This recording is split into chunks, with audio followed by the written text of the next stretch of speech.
제국의 종말은 요란한 포성이 아니라 기괴한 침묵에서 시작됩니다. 지금 테헤란의 거리를 뒤덮은 것은 단순한 군중의 분노가 아닙니다. 그것은 수십 년간 골마 터진 체제의 마지막 숨소리이자 거대한 시스템 해체의 전조입니다. 대부분의 사람들은 2026년 이란의 상황을 단순한 거리 시위로만 이해합니다. 하지만 진실은 훨씬 더 내목하고 치밀하게 전개되고 있습니다. 체제의 혈관인 돈줄이 완전히 끊겼고 믿었던 총구는 이미 주인을 향해 돌아섰습니다. 당신은 아마도 권력이 무너지는 속도가 이렇게 빠를 수 있는지 의아할 것입니다. 하지만 이란의 심장부에서는 이미 모든 기능이 멈춰서 섰습니다. 카메네이가 과연 모스크바행 비행기에 몸을 실어 탈출할 수 있을까에 대한 답은 비관적입니다. 비행기 한 대와 조종사만 있다고 해결될 문제가 아니기 때문입니다. 하늘의 길을 열어줄 레이더 기지 대원들은 이미 상부의 명령을 무시하기 시작했습니다. 연료를 공급해야 할 정유소는 노동자들의 파업으로 차갑게 식어버린 상태입니다. 이것은 단순한 정권 교체가 아니라 제국이 안에서부터 붕괴하는 내부 폭발의 현장입니다. 오늘 우리는 테헤란의 화형 뒤에 숨겨진 잔혹한 전략적 진실을 해부할 것입니다. 가장 충실한 사냥개였던 5만 명의 특수요원들이 왜 집단적인 배신을 선택했는지 분석합니다. 그리고 이란의 수족이었던 헤즈볼라가 왜 갑자기 죽은 듯 침묵하는지도 밝혀낼 것입니다. 이 이야기는 결코 먼 나라의 단순한 소동이 아닙니다. 권력이 어떻게 증발하고 신뢰가 어떻게 치명적인 독이 되는지에 대한 생생한 보고서입니다. 지금 이 순간에도 이란의 영공에서는 보이지 않는 전쟁이 벌어지고 있습니다. 준비되셨습니까? 전 세계가 숨죽여 지켜보는 이란 붕괴의 서막을 지금 시작합니다. 기름이 멈췄습니다. 자본이 말랐습니다. 체제의 혈관을 타고 흐르던 검은 황금의 흐름이 끊기자 이란이라는 거대한 기계는 굉음과 함께 멈춰서기 시작했습니다. 과거 1979년 혁명을 기억하십니까? 당시 팔레비 왕조를 무너뜨린 결정판은 거리의 함성이 아니라 석유 노동자들의 전면 파업이었습니다. 그리고 2026년 오늘 우리는 역사의 대자비를 목도하고 있습니다.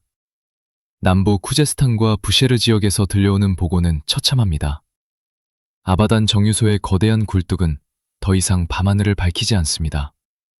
미성 열화상 데이터는 이 정권의 심장이 이미 차갑게 식어버렸음을 증명하고 있습니다. 정유공정에서 뿜어져 나와야 할 열기는 사라졌고 그 자리엔 적막한 어둠만이 남았습니다. 이것이 왜 치명적인지 말씀드리겠습니다. 석유가 팔리지 않는다는 것은 단순히 경제가 나빠지는 문제가 아닙니다. 그것은 카메네이가 전 중동에 심어놓은 사냥개들에게 먹이를 줄 수 없다는 뜻입니다. 이른바 저항의 축이라 불리는 대리 세력들은 신념이 아니라 테헤란에서 보내주는 달러박스로 움직여왔기 때문입니다. 베이루트의 헤즈볼라와 예멘의 후티 방본을 보십시오. 평소라면 이란의 위기 때마다 중동 전체를 불바다로 만들겠다며 날뛰던 자들이 지금은 기이할 정도로 침묵하고 있습니다. 이것은 전략적 인내가 아닙니다. 지난 2달 동안 용병들의 급여가 지급되지 않았다는 사실이 정보당국을 통해 확인되었습니다. 본이 끊기면 충성심은 순식간에 짐으로 변합니다. 충격적인 보고에 따르면 이라크 내의 일부 민병대들은 이미 테헤란의 통제에서 벗어났습니다. 그들은 이제 IRGC의 명령을 받는 것이 아니라 자신들이 지키던 무기 창고를 직접 약탈하여 시장에 내다 팔고 있습니다. 충성심의 유통기한은 금고의 잔고와 정확히 일치했던 셈입니다. 결국 카메네이가 수십 년간 공들여 쌓아온 제국의 네트워크는 모래성처럼 허물어지고 있습니다. 가장 무서운 점은 돈이 없어서 기름을 사지 못한 혁명수비대의 장갑차들이 테헤란 거리에서 멈춰서고 있다는 사실입니다. 연료 없는 탱크는 그저 거대한 고철 덩어리에 불과합니다. 그리고 그 고철 주위로 분노한 민중들이 서서히 다가오고 있습니다. 치제를 지탱하던 경제적 방어막은 이제 완전히 소멸했습니다. 지갑이 텅 빈 독재자가 할 수 있는 일은 그리 많지 않습니다. 하지만 돈보다 더 무서운 배신이 지금 이란의 머리 위에서 벌어지고 있습니다. 그들이 믿었던 하늘의 요새가 소리 없이 무너지고 있다는 소식입니다. 하늘이 닫혔습니다. 탈출구는 사라졌습니다. 독재자의 가장 큰 공포는 발밑의 군중이 아니라 머리 위를 날아다니는 전투기가 누구의 편인지 알 수 없을 때 시작됩니다.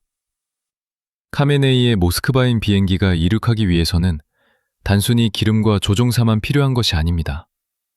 안전한 영공과 충성스러운 관제팀, 그리고 무엇보다 그 비행기를 격추하지 않을 방공 포병의 확답이 필수적입니다. 하지만 지금 테헤란의 하늘을 지배하는 논리는 체제의 명령과는 전혀 다르게 움직이고 있습니다. 정보당국의 보고에 따르면 이란 정규군 소속의 레이더 운용경들이 혁명수비대의 비행금지구역 명령을 조직적으로 무시하기 시작했습니다. 이것은 단순한 통신장애가 아닙니다. 체제의 핵심 인물들의 도주로를 원청봉쇄하는 침묵의 반란이자 가장 치명적인 기술적 거부권 행사입니다. 특히 이스파한 기지의 레이더망에서 포착되는 기이한 현상에 주목해야 합니다. 정권의 명령대로라면 철저히 감시되어야 할 특정 구역들이 레이더 화면에서 의도적으로 누락되거나 무시되고 있습니다. 이른바 레이더 블라인드 기술이 내부 반란군에 의해 실행되고 있는 셈입니다. 이로 인해 혁명수비대의 방공 시스템은 사실상 장님이 되었고 외부의 지원이나 내부의 탈출 시도는 이제 운에 맡겨야 하는 처지가 되었습니다. 상상해 보십시오.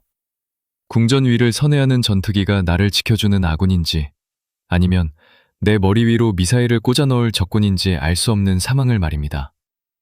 카메네이는 지금 그 지옥 같은 불확실성 속에서 떨고 있습니다. 러시아행 티켓은 이미 휴지 조각이 되었습니다. 영공의 열쇠를 준 자들이 이미 마음을 돌렸기 때문입니다. 이러한 기술적 마비는 우발적인 사고가 아닙니다. 철저히 계산된 군부 내부의 거대한 움직임의 일부일 뿐입니다. 이제 우리는 이 영공의 열쇠를 빼앗은 진짜 주인공들의 정체를 마주해야 합니다. 체제의 심장에 칼을 꽂기 위해 숨죽여 기다려온 5만 명의 그림자들이 드디어 그 모습을 드러내고 있습니다. 5만 명입니다. 단순한 숫자가 아닙니다. 한 국가의 군대 조직이 내부에서 완전히 뒤집히기에 충분하고도 남는 거대한 폭풍의 핵입니다. 지금 인터넷을 뜨겁게 달구고 있는 아자디 대령의 영상은 빈산의 일각에 불과합니다. 그는 이슬람 공화국이라는 이름의 가짜 껍데기를 벗어던지고 이란의 진정한 상징인 사자와 태양의 깃발 아래 서겠다고 당당히 선언했습니다. 이것은 단순한 개인의 타령이 아니라 체제를 지탱하던 가장 견고한 방벽인 아르테시 군부의 집단적 결단을 상징하는 사건입니다. 정보당국의 분석에 따르면 이미 5만 명에 달하는 고위 장교들이 네자 팔레비가 주도하는 국가협력 캠페인에 비밀리에 서약한 것으로 파악됩니다. 이들은 체제가 가장 믿었던 칼날이자 위기의 순간 국민을 제압하기 위해 훈련받은 자들입니다. 하지만 그들은 이제 청구를 국민이 아닌 자신들을 억압하던 성직자 계급과 부패한 혁명수비대 지도부를 향해 돌리고 있습니다. 충성심의 대상이 정권이 아니라 조국과 민족으로 옮겨간 이 거대한 심경의 변화는 돌이킬 수 없는 흐름입니다. 대한민국의 현대사에서 군인이 국민을 향해 총을 쏘라는 명령을 거부하고 양심을 선택했을 때 역사의 물줄기가 어떻게 바뀌었는지 우리는 잘 알고 있습니다. 현재 이란에서 벌어지는 상황은 그때의 긴박함보다 훨씬 더 조직적이고 광범위하게 전개되고 있습니다. 군 부대가 시위 진압 명령을 조직적으로 무시하고 오히려 시위대에게 탈출로를 열어주거나 경찰의 과잉 진압을 물리적으로 저지하는 사례가 속출하는 이유가 바로 여기에 있습니다. 군 내부에서 작동하기 시작한 이 트로이 목마 효과는 혁명 수비대의 모든 대응 전략을 무용지물로 만들고 있습니다. 5만 명의 정예 장교가 등을 돌렸다는 소식은 카메네이와 그 측근들에게는 살아있는 채로 매장당하는 듯한 공포를 선사합니다. 혁명 수비대가 아무리 잔혹한 수단으로 민중을 탄압하려 해도 국가의 정규군이라는 거대한 기둥이 무너진 이상 승산은 없습니다. 이미 체제의 신경망은 마비되었고 지휘계통은 4분 오열되어 서로를 감시하고 의심하는 극도의 혼란 상태에 빠졌습니다. 이제 이들에게 남은 것은 무너져 내리는 권력의 잔해 속에서 누가 먼저 배신하고 살아남느냐는 비겁한 생존 게임뿐입니다. 하지만 군인들의 배신은 사막에 불과합니다. 군대의 보호막이 사라진 거리에서는 이제까지 보지 못했던 잔혹하고 치밀한 사적 복수가 본격적으로 시작되었습니다. 어제의 가해자들이 오늘의 사냥감이 되어 숨을 곳을 찾아 헤매는 비참한 광경이 이란 전역에서 펼쳐지고 있습니다. 과연 거리의 정의가 어떻게 체제의 보살자들을 처단하고 있는지 그 살벌한 복수의 현장을 다음 장에서 다루겠습니다. 공포의 주인이 바뀌었습니다.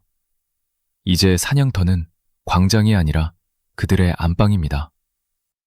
과거 체제의 명령을 받들어 민중의 가슴에 총을 쏘았던 지휘관들이 이제는 밤잠을 설치며 자신의 집문 앞을 확인해야 하는 처참한 신세로 전락했습니다. 시위대의 전술은 이제 단순한 구우제참을 넘어섰습니다. 그들은 체제가 자신들을 탄압할 때 썼던 블랙리스트와 제거 전술을 그대로 되돌려주고 있습니다. 거리의 정보망은 이미 정부기관보다 더 치밀하게 움직이며 탄압을 주도한 고위직들의 집 주소와 가족들의 동선까지 파악하고 있습니다. 가장 상징적인 사건은 지난 1월 3일 일람성 말리크 샤이 지역에서 벌어졌습니다. 시민 10명의 목숨을 앗아간 책임을 지고 있는 혁명수비대의 메디라임 대령이 자신의 집에서 처단되었습니다. 그의 집문에 새겨진 붉은 표식은 단순한 낙서가 아니라 집행이 확정된 사형 선고문이었습니다. 공식적인 수사나 재판은 필요 없었습니다. 민중의 법정이 이미 판결을 내렸고 집행은 눈 깜짝할 사이에 이루어졌습니다. 마슈아드에서도 비슷한 보고가 이어졌습니다. 시위 진압을 총지휘하던 마약단속국 사령관 자바드 카샤바르스 준장이 교전 중에 사망했다는 소식은 보안 관료 조직 내부에 거대한 충격파를 던졌습니다. 절대 권력을 휘두르며 난공불락이라 믿었던 장군들이 자신의 집 마당조차 지키지 못하는 현실은 하급 요원들에게 공포 그 이상의 절망을 심어주고 있습니다. 이것은 단순한 보복이 아니라 지휘체계의 뇌를 마비시키는 전략적 타격입니다. 혁명수기대 내부에서는 이미 패닉이 시작되었습니다. 자신이 다음 차례가 될지도 모른다는 공포는 충성심보다 훨씬 강력하게 작동하고 있습니다. 수천 명의 무고한 시민들이 목숨을 잃은 것에 대해 거리의 분노는 눈에는 눈이라는 원칙을 철저히 적용하고 있습니다. 이제 보안 당국자들은 제복을 벗어던지고 숨어들 곳을 찾고 있지만 이미 너무 늦었습니다. 소셜미디어를 통해 공유되는 지도와 주소록은 그들에게 도망칠 곳이 없음을 매 순간 일깨워줍니다.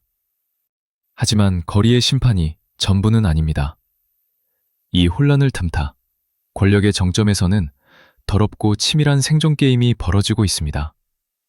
민중의 분노를 이용해 자신의 자리를 보전하려는 자와 침몰하는 배에서 가장 먼저 뛰어내리려는 자들의 비겁한 눈치 싸움이 시작된 것입니다. 과연 이 정권의 얼굴이라 불리는 자들은 어떤 선택을 하고 있는지 그 위험한 정치적 도박의 현장으로 가보겠습니다. 정치란 생존의 예술이며 배신은 그 예술의 가장 화려한 정점입니다. 테헤란의 권력 심장부에서 벌어지는 마수드 페제시키안 대통령의 최근 행보는 결코 정의를 위한 선택이 아닙니다. 그것은 침몰하는 거대한 난파선에서 가장 먼저 구명보트를 차지하려는 노예한 정치인의 마지막 도박에 가깝습니다. 카메네이가 시위대를 외세의 끈앞풀이자 파괴자로 규정하며 가혹한 탄압을 주문할 때 페제시키안은 묘한 태도를 보였습니다. 그는 국영방송을 통해 평화적 시위는 국민의 정당한 권리이며 그들의 요구에는 일리가 있다는 충격적인 발언을 내뱉었습니다. 이것은 단순한 유화책이 아니라 최고 권력자의 권위에 정면으로 도전하는 항명이며 체제 내부의 분열이 복구 불가능한 수준에 도달했음을 보여주는 결정적 증거입니다. 페제시키안은 이미 알고 있는 것입니다. 군부 내부의 5만 명이 이미 마음을 돌렸고 민심이라는 거대한 파도가 곧 궁전을 덮칠 것이라는 현실을 말입니다. 그는 권력의 이행 과정에서 자신의 생존권을 보장받기 위해 미리 대중의 편에 서는 연기를 하고 있습니다. 이러한 대통령의 이중적인 태도는 현장의 경찰과 하급 관리들에게 심각한 혼란을 주고 있으며 결국 체제의 진압 동력을 완전히 상실하게 만드는 결과를 초래했습니다. 외부에서의 압박은 이 내부의 균열을 더욱 날카롭게 파고들고 있습니다. 백악관으로 귀환한 도널드 트럼프와 린지 그레이엄 상원의원의 메시지는 단순한 외교적 수사를 넘어선 최후 통고였습니다. 시위대를 살해한다면 물리적 개입도 불사하겠다는 트럼프의 경고는 혁명 수비대의 손발을 묶어버리는 강력한 족쇄가 되었습니다. 도움이 가고 있다는 그레이엄의 메시지는 스타링크를 통한 인터넷 개방과 사이버 지원을 암시하며 내부 반란 세력들에게 강력한 동기를 부여하고 있습니다. 미국의 강력한 개입 의지는 혁명 수비대 내부의 기회주의자들에게도 분명한 신호를 보냈습니다. 더 이상 체제에 충성하는 것이 안전을 보장하지 않으며 오히려 국제사회의 전범으로 낙인 찍힐 수 있다는 공포를 심어준 것입니다. 이제 이란의 보안 관료들은 카메네이의 명령서가 아니라 워싱턴에서 흘러나오는 뉴스 속보를 보며 자신의 행동 거지를 결정하고 있습니다. 국내외의 압박이 이처럼 정점에 달하자 이제 남은 것은 마지막 무대뿐입니다. 해외로 망명했던 지도자가 다시 역사의 전면에 등장하며 체제 종식의 마침표를 찍으려 하고 있습니다. 레자 팔레비가 던진 마지막 승부수가 어떻게 이란의 운명을 결정지을 것인지 이제 그 대미를 장식할 시간입니다. 역사가 다시 흐르기 시작했습니다. 반세기를 돌아온 왕가의 그림자가 이제 테헤란의 궁정 위로 짙게 들이오고 있습니다. 망명지에서 조용히 때를 기다리던 레자 팔레비는 이제 더 이상 신중한 외교적 수사 뒤에 숨지 않습니다. 그의 최근 메시지는 단순한 격려가 아니라 사실상의 정권 인수 선언이나 다름없습니다. 팔레비는 이란 내의 모든 공공기관을 국민의 정당한 목표물로 규정했습니다. 전 세계에 흩어진 이란 대사관들은 이제 정권의 사유물이 아니라 국민의 자산이 되어야 한다고 선포하며 체제의 정통성을 뿌리째 흔들고 있습니다. 이것은 단순한 심리전이 아니라 승기를 완전히 잡은 자만이 번질 수 있는 서늘하고 강력한 최후 통보입니다. 특히 카메네이를 향한 그의 발언은 상상을 초월할 정도로 직설적이고 잔혹합니다. 지금 당장 사퇴한다면 당신의 친구인 아사드가 있는 모스크바에서 여생을 보낼 마지막 기회는 주겠다는 조롱 섞인 경고는 정권 내부의 사기를 회복 불가능한 수준으로 꺾어놓았습니다. 이 메시지는 전장에서 망설이던 5만 명의 장교들에게 자신들이 선택한 배신이 곧 애국임을 증명하는 결정적 확신이 되었습니다. 이제 군대는 더 이상 누구를 지켜야 할지 고민하지 않습니다. 새로운 시대의 주인이 누구인지 그리고 누가 승리할 것인지가 명확해졌기 때문입니다. 팔레비의 등장은 분열되어 있던 시위대를 하나의 거대한 파도로 묶어 세우는 구심점 역할을 하고 있습니다. 사람들은 이제 단순히 체제에 반대하는 것을 넘어 구체적인 대안과 미래를 보기 시작했습니다. 거리의 구호는 팔레비를 연호하는 함성으로 바뀌었고 이것은 혁명 수비대원들에게 말할 수 없는 심리적 압박감을 선사합니다. 어제의 군주가 내일의 구원자로 돌아오는 이 기막힌 역전극은 이란 민중들에게는 희망을 주지만 독재자에게는 단두대의 이슬로 변할 날이 머지않았음을 알리는 조정과도 같습니다. 하지만 왕의 귀환이 평화로운 행진만으로 이루어지지는 않을 것입니다. 권력의 공백이 생길 때마다 하이에나처럼 달려드는 부패한 관료들과 그들의 마지막 저항이 기다리고 있기 때문입니다. 시스템이 붕괴하는 마지막 단계에서 벌어지는 기괴하고도 비참한 현상들, 즉 관리들의 대탈출과 문서 파기 작업이 이미 시작되었습니다. 체제의 신경망이 완전히 끊어지기 직전의 그 처절한 현장을 이제 마주해볼 시간입니다. 서류가 타오릅니다. 기록이 사라집니다. 체제의 종말은 광장의 함성보다 정부 청사 뒷마당에서 피오르는 검은 연기에서 더 확실하게 감지됩니다. 지금 테헤란의 주요 부처에서는 기괴한 풍경이 벌어지고 있습니다. 어제까지만 해도 국민을 감시하고 억압하던 관료들이 이제는 자신들의 범죄 증거를 인멸하기 위해 파쇄기를 쉴 새 없이 돌리고 있습니다.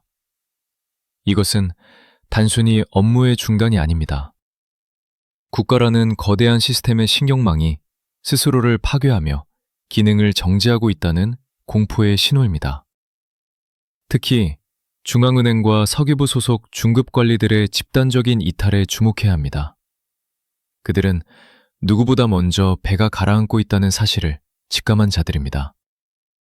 자산의 흐름을 쥐고 있던 이들이 자취를 감추자 공무원들의 급여 지급은 완전히 멈췄고 행정망은 마비되었습니다.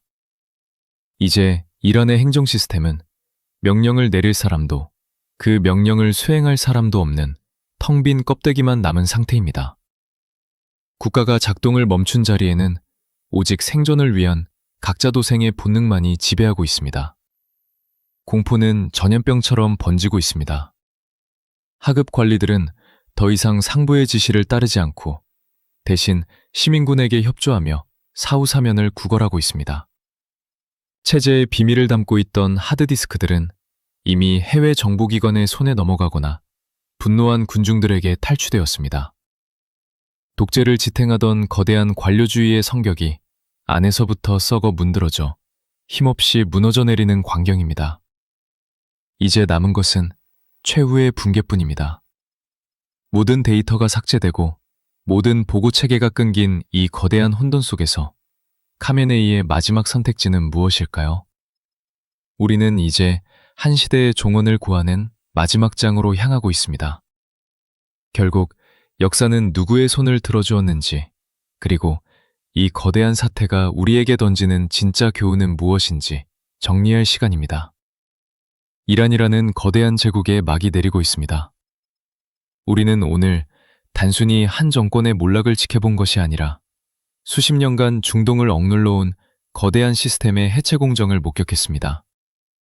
경제적 파열과 군부의 집단 이탈, 그리고 관료 조직의 행정적 소멸이라는 세 가지 치명적인 변수가 결합하여 거부할 수 없는 역사의 흐름을 만들어냈습니다.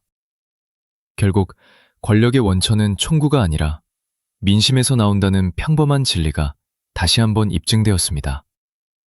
기름줄기가 끊기고 군인들이 총구를 돌렸으며 증거서류가 불타버린 테헤란에서 카메네이가 붙잡을 수 있는 동아줄은 이제 남아있지 않습니다.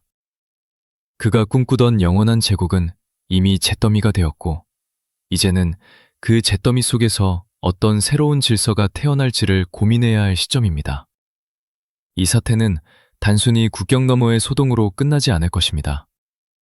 이란의 붕괴는 즉각적으로 전 세계 에너지 수급망에 거대한 충격을 줄 것이며 이는 당신의 일상과 경제적 환경에도 직접적인 영향을 미칠 것입니다. 중동의 지정학적 지도가 바뀌는 순간 국제 유가는 걷잡을 수 없이 요동칠 것이며 자산 시장의 흐름 또한 완전히 새로운 국면을 맞이하게 될 것입니다. 우리가 이란의 비극을 냉철한 시각으로 분석해야 하는 이유는 바로 여기에 있습니다. 카메네이의 비행기가 모스크바에 도착할 수 있을지는 더 이상 중요하지 않습니다. 중요한 것은 그가 떠난 자리에 남겨진 8천만 민중이 어떤 미래를 선택하느냐 하는 것입니다. 팔레비의 귀환이 진정한 안정을 가져올지 아니면 또 다른 혼란의 시작일지는 우리가 계속해서 지켜봐야 할 숙제입니다. 진실은 언제나 가장 깊은 어둠 속에서 가장 먼저 빛을 발하는 법입니다. 지금까지 미스터 워로그와 함께 이란의 마지막 순간을 해부해 보았습니다. 이 거대한 역사적 전환점에 대해 여러분은 어떤 생각을 가지고 계십니까? 여러분의 날카로운 의견이 다음 분석의 중요한 이정표가 될 것입니다.